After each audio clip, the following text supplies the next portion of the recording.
This is the man from Modesto, and I would like to enter into an intelligent conversation with some people, atheists and Christians. And here's the question. Here's the question for the conversation. Is Richard Dawkins actually a scientist, or is he a crusader against Christ? Is he a crusader against God? So I'm asking you. Now, I don't want to hear about the black and white fallacy or one or the other. He's really in one field or the other, but I want you to ask, how about just this? Is he closer to being a scientist, or is he closer to being someone who's just waging war against belief in God? Okay? Those two general concepts. Which one is he really and truly? And now to discuss this, I present to you a video titled Richard Dawkins Explains How the Gay Gene Was Preserved. Now I present to you that there's no science in this, and that the man is not a scientist at all. I flipped through some of his books in the bookstore, and I looked at the beginnings of 3 chapters, and the first paragraph in those 3 chapters that I flipped to were just attacks on Jesus. One claimed that that the idea of a miracle was just a silly thought.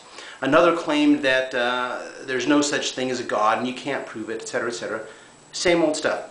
Okay, now, Dawkins presents 2 theories on how the gay gene was transferred. And I want you to ask yourself if these are reasonable, if you've had any scientific training at all, in college or working in a laboratory, as an engineer, any kind of scientific thought. If you just enjoy logic puzzles, just ask yourself this. Okay, here's the 2 theories. The first one is, he calls it the gay uncle theory. And in this theory, this is what he says, the sort of butch men, they go out hunting, and the gay uncle stays at home and watches the children. Okay? And he says, and in this way the gay gene is transferred. By proximal coexistence? How does that work exactly? Gay uncle is watching over the children, and the gay gene leaps across the room and gets in their hair. It transfers like cooties or something. This is a ridiculous concept. It's completely non-scientific. How does the daycare provider give his genetic material to the children he's watching? It never happens, people. This is the stupidest thing. And the guy who's interviewing me is standing there going, And at the time I viewed it, it had 941 likes and 100 dislikes. How can you claim to have any kind of reason or logical capacity and like that video where the guy says that a gay man standing in the room with some children makes them gay? That is the stupidest idea from a scientific perspective that I've ever heard. I've heard some stupid ones actually, but that ranks up there. You know what I'm saying? Okay, so now, the next one he calls it the sneaky effer. Go see the video. I'm going to give you a link. Go look at it. He actually says the F word. Okay, this is a scientist. Vulgar speech, the last time I checked, is not in the domain of academic, intellectual, intelligent conversation.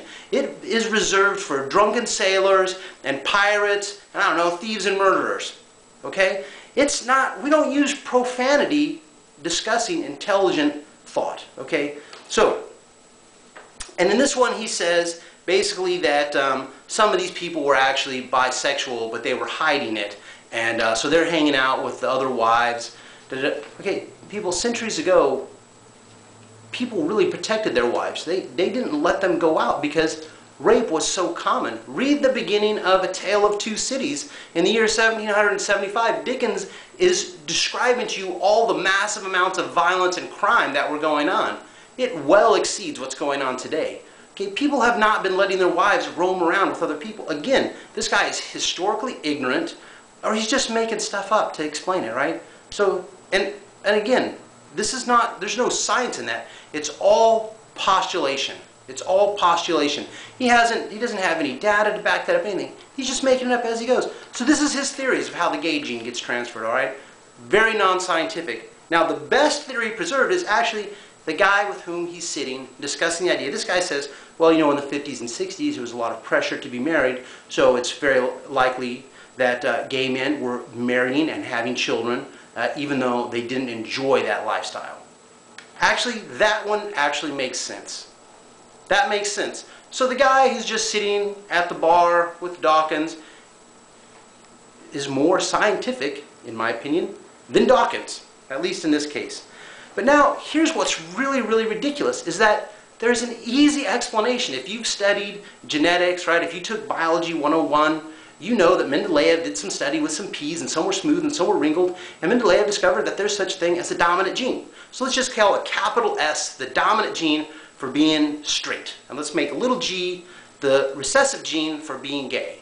So you got some guys walking around who have both genes, but it's the straight gene that manifests. They appear and they live and they are straight. Again, I don't believe this, but I'm explaining to you how it would work if you were scientifically oriented, if you were scientifically minded, if scientific thought was a tool that you actually possessed in your mind. Okay, so you would draw it out a little grid with 4 squares. You'd have big S, little g, and over here you'd have big S, big S. That guy would manifest as a straight guy. Over here, in this combination, you have big S, little g. That guy would manifest as a straight guy with the recessive gay gene. Over here, again, little g, big S, you get big S, little g. That guy manifests as a straight guy. But in the fourth, 25% of the children are going to be little g, little g. They're going to have only the recessive gay gene. They're going to appear as gay. They're going to live as gay. That's how you would explain it, according to Mendeleev's biological scientific thought, proven, established by theory and practice. So I ask you, is Richard Dawkins a scientist, or is he just going out of his way to discredit anything in the Bible? If you read his books, if you listen to his conversations, how many scientists do you know who are strictly scientists who go out of the way? Well, this beam needs to be a W12 by 26 because of the bending moment and the fact that Jesus never existed. You don't hear that. That's not science. You don't need to discredit any other non-scientific theory, but Dawkins is constantly talking about Jesus, constantly talking about God, and that's his war. And it's not because people are challenging him on it. It's because in his books, in his publications, he is against Christ. He is against God. And here's the problem for people that think Dawkins is their hero. If you follow him, you become his slave. You're his mind slave. People who have come out of Satanism have told us that Satan tells them the battlefield is for the mind. And Satan is working hard to get your mind. And if you believe that Dawkins represents some kind of a superior position in life, you are losing. You're losing to the devil even if you think he doesn't exist. You don't have to believe that an enemy exists for him to walk up and stab you in the back, for him to steal money out of your bank account, for him to get your personal ID and start spending money in another country or in another state. You don't have to believe he exists, but he's there and he's working out to kill you, to get your money, to get your wealth, to lead you to hell. Those enemies are there. You don't have to understand they exist. But the devil is real, demons are real, and they really do proactively send out false thoughts, proactively attack the idea of God for you to stay away from. Darwin also had a war against God. His favorite daughter, 10 years old, passed away. He decided he hated God. What kind of a God would do this?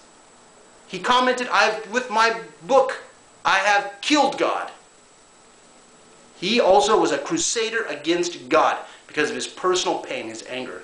Charles Lyell, who wrote Stratigraphy, the only place, the origin of millions and billions of years and Jurassic and all these other time frames, started with Charles Lyell. Since then, that theory is actually disproved, but we've kept the idea of millions and billions of years, which now has no basis. If you chase it back, where does that come from? You're going to find it comes from nothing but a now disproven theory of stratigraphy written by Charles Lyell, whose name sounds like lie and hell together. And he made it up because he hated Christians. He said so. He wrote it in his own journal that he made it up with no scientific basis simply to attack Christians. And that's what atheists need to understand. And you Christians, when you're speaking to atheists, you need to understand that you need to set their minds free. The devil has their mind. They believe all his lies. Oh, Earth can't be 6,000 years old, but everything shows it's 6,000 years. But this guy said that's millions and billions. He made it up, dude. He made it up. Now you have to really use some critical thought and look at what these people are saying and what they're really doing. Are they really scientists, or are they crusaders against God? And if you're following the guy who's warring against God, is that really good for your eternal soul? This is the man from Odessa reminding you as always to pray or be defeated.